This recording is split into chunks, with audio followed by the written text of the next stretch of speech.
Hi, I chose to do my topic on anti-bullying policies.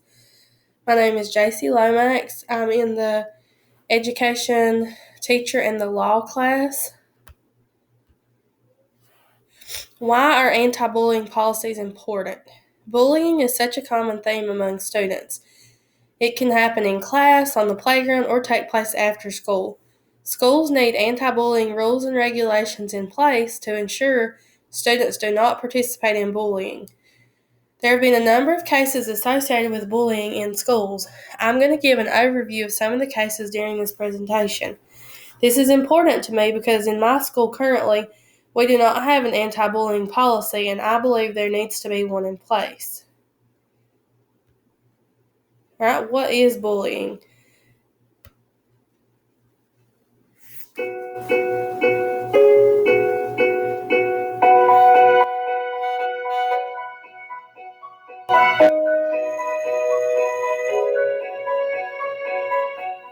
Hi, I'm Maya. And I'm Darius. And we have to talk about something. It's bullying. When people think of bullying, they think of kids getting shoved into lockers or having their heads flushed in a toilet. But the truth is, bullying can be a lot more complicated than that. Bullies use their power to hurt or control others. And they might make you feel unsafe in places where you should feel protected. And that's not okay. Your school, sports teams, and after-school clubs have to be safe spaces for everyone. There was a time when I didn't feel welcome at school. Some girls that I thought were my friends had decided I wasn't cool enough for them. Everywhere I went, they either laughed at me, made fun of me, or ignored me altogether. I didn't know what to do. Yeah, there was a time when I didn't feel safe at school. I started to dread coming to football practice because one of my teammates would always take the drills too far. It didn't seem like anyone noticed. I mean, the coach was too busy focusing on the whole team to see me being bullied. No one ever has the right to hurt you or make you feel unsafe. The problem is, bullying is hard to stop. And that's because most people's first reaction to bullying is to ignore it. You may feel like it will go away, but the problem with ignoring it is that it won't stop, and it might even get worse. Maybe you're embarrassed, or you want to believe that it's not a big deal. Or maybe you're afraid that telling will make it worse, or that whoever you need to tell won't understand or be able to help. But trust us, because we've been there. If you're being bullied, there's only one way to deal with it. Stop, walk away, and tell an adult. Stop taking the abuse. Get yourself away from the situation. And go talk to an adult you trust. Tell them everything. Parents, teachers, counselors, and coaches' first priority is your safety.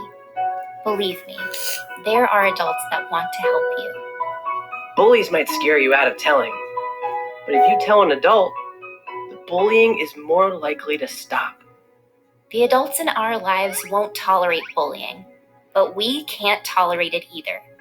We have to stand up for each other, and we all know some kids get it the worst.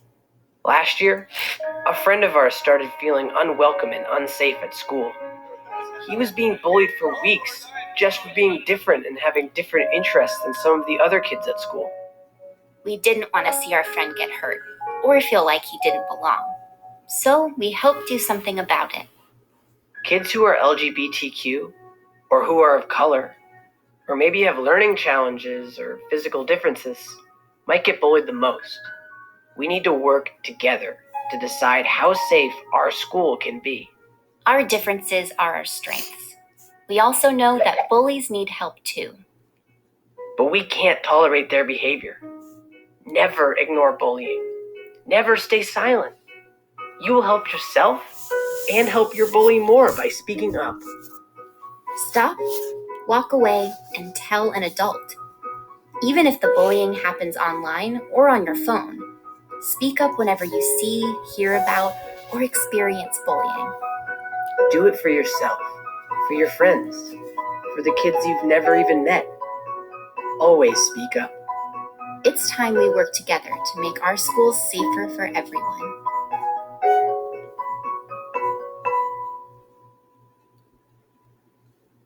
So that gave some good information about what bullying is and how to protect yourself.